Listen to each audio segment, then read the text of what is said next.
Humababa yung baba niya. Curious lang po. Okay, so tingin ko, hindi talaga ako yung usually sumasagot madalas sa mga ganitong mga tag sa akin. Pero ang dami talaga nag-message ko. Nagpagalaw ka ng mukha mo and everything. So kung mapapansin nyo, makababa yung baba ko. Magaba siya.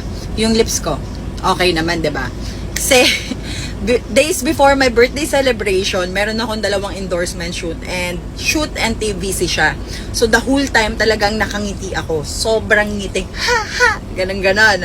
So ngayon, nagkaroon ng maga yung muscle ko sa sobrang smile ko. As in dito, namaga siya. Tapos hindi ako makalunok ng maayos. Sobrang sama ng pakiramdam ko. Siguro 3 days before celebration. Tapos hindi ko ma-cancel kasi already paid, settle na yung birthday party ko.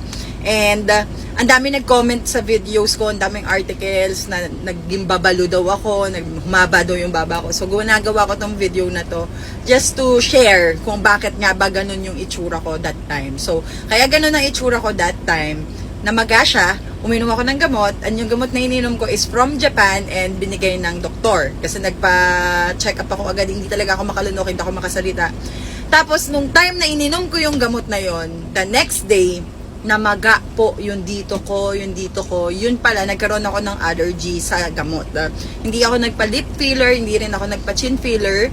Not again sa mga nagpapaganon.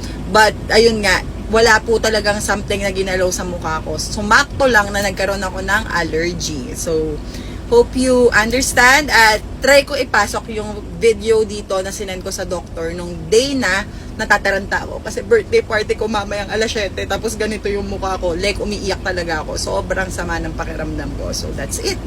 Sana nalinawan kayo. And so far, okay na siya. Nakakangiti na ako ng ayos. Walang mahabang baba. At walang makapal ng nguso. Makikita nyo yan sa video na yan. Manood na kayo ng vlog sa aking Whitey! Birthday celebration vlog up now. Mas maga, oh.